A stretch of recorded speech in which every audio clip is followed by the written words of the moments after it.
We'll start this morning with some big breaking news, positive news for Arsenal, because centre-back Gabriel has signed a new long-term contract at the club. The 27-year-old was about to enter the last 2 years of his deal, but we understand he's now signed on until 2029. From the moment the news broke that Eberechi Eze was on his way to Arsenal, the football world lit up with excitement, anticipation, and curiosity. Arsenal fans had been waiting for a signing that wasn't just about numbers or squad depth, but about pure football artistry, someone who could bring moments of magic to the Emirates on a weekly basis. Eze's move to Arsenal isn't just another transfer story, it's the tale of a player who has fought his way through setbacks, worked tirelessly to refine his game, and now arrives at a club with the ambition to conquer England and Europe.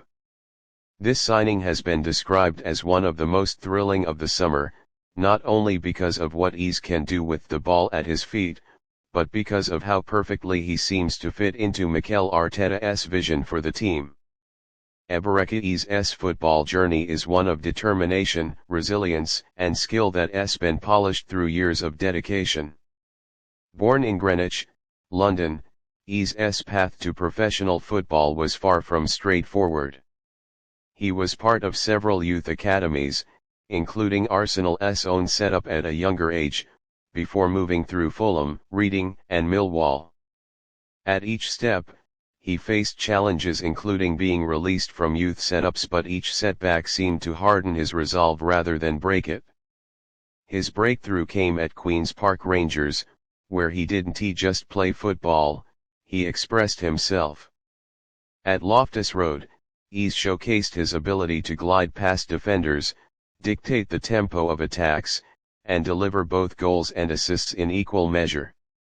His time at QPR was a reminder that sometimes, the Premier League overlooks gems in the Championship, and it wasn't long before Crystal Palace came calling in 2020. At Palace, Eze quickly became a fan favourite. His playing style stood out immediately, head up, scanning the pitch, confident with the ball at his feet, and blessed with the kind of dribbling ability that makes defenders second-guess their every move. He's not a player who just knocks the ball past someone and relies on pace. Eze beats opponents with close control, sudden shifts in direction, body feints, and an unpredictable rhythm that makes him incredibly hard to defend against. It's not just the flair, though. One of the most impressive things about Eze is his composure. Whether he is under pressure in midfield or inside the penalty area, he has that calmness to pick the right pass or finish. Last season was arguably the one that made the footballing world sit up and take notice of Eze as a player ready for the very top. He scored 12 goals in all competitions and provided 6 assists, numbers that become even more impressive when you consider Palace weren't a side dominating possession or creating endless chances. His goals weren't padded by penalties or tap-ins, they were often the product of individual brilliance: a solo run past multiple defenders, a perfectly timed curler into the top corner, or a burst into the box at just the right moment. Beyond the raw output, Eze averaged around 2.6 successful dribbles per game and created 56 chances over the course of the season. Those are elite-level creative numbers, particularly for a player outside the traditional top 6 clubs. For Arsenal, this signing is about more than statistics. Arteta's project has been about crafting a side capable of controlling games, breaking down low blocks, and punishing teams on the counter when needed. Eze offers a skill set that bridges the gap between technical precision and spontaneous creativity. In possession, Arsenal often operate in a 2-3-5 shape in attack, with the wide players holding the width, the full-backs inverting, and the midfielders orchestrating play. Eze's versatility means he can slot in as a left winger, drifting infield to overload central areas, or as an advanced number 8 on the left side of midfield, carrying the ball through the lines. His ability to receive the ball under pressure, turn, and drive at defenders is something Arsenal have occasionally lacked when Martin Odegaard isn't on the ball. Imagine the possibilities. On the left flank, he could combine with Gabriel Martinelli in certain games, with one drifting inside and the other stretching the pitch. In matches where Arsenal need to unlock a deep defensive block, Eze's quick feet and one-on-one ability could draw defenders out of shape, creating space for the likes of Bukayo Saka or Odegaard to exploit. In transitional moments, he is equally deadly, capable of carrying the ball 30 or 40 yards at pace while keeping full control, before either releasing a teammate or finishing himself. The balance he strikes between artistry and efficiency is rare. He is not just a highlight reel player, he is someone who makes tangible contributions that win points. Of course, signing a player like Eze also has knock-on effects for the rest of the squad.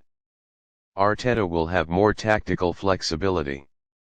He could field Eze in a 4-3-3 as a left-sided interior, in a 4-2-3-1 as the central attacking midfielder if Odegaard needs a rest, or even in a hybrid role switching with the winger throughout the game to cause chaos for opposition full-backs and centre-backs.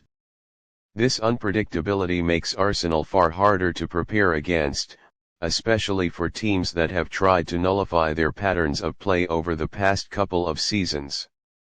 The excitement among Arsenal fans is palpable.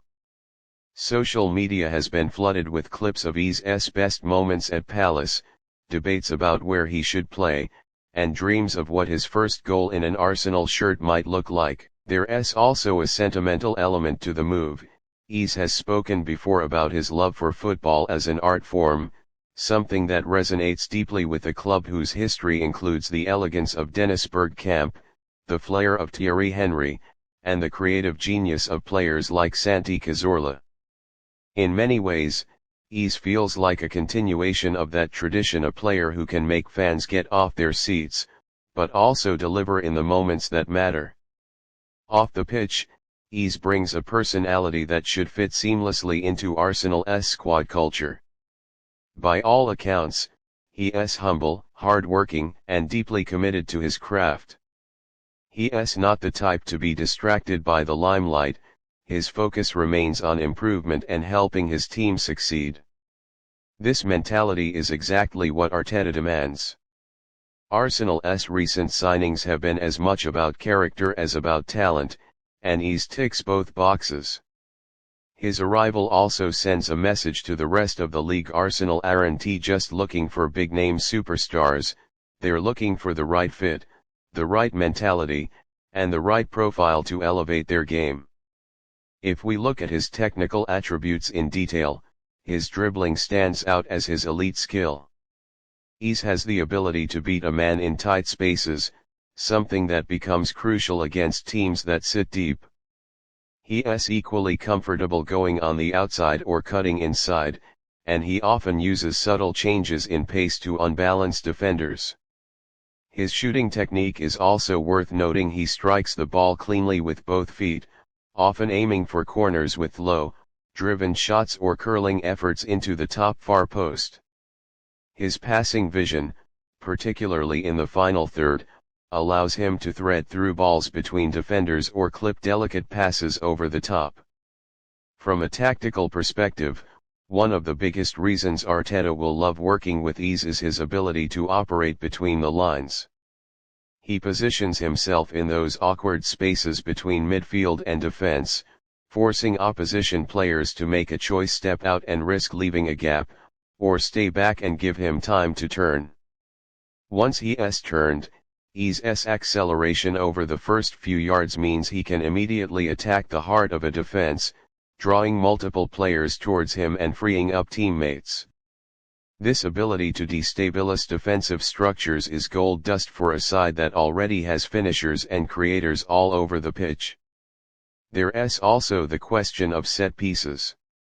At Palace, Eze took his fair share of free kicks, and while Arsenal already have several options in that area, his inclusion adds another layer of threat.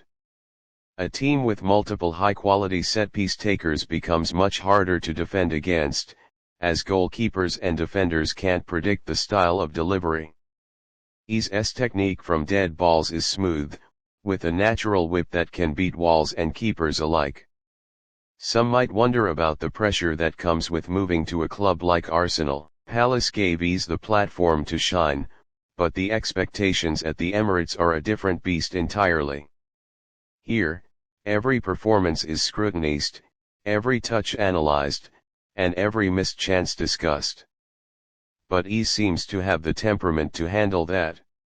He has played on big stages before, including for England, and has shown he can rise to the occasion. If anything, playing alongside higher caliber teammates should only elevate his game, as he'll have more options, better service, and more space created by the movements of those around him. This transfer also symbolizes something bigger in Arsenal's strategy. Over the past few seasons, the club has focused on building a core of players in their early to mid-20s who can grow together and peak collectively. Eze, at 26, is entering what's often considered a player's prime years. He's young enough to have his best seasons ahead of him, but experienced enough to handle the intensity and demands of a title challenge. In that sense, he's the perfect balance between youth and maturity, flair and end product.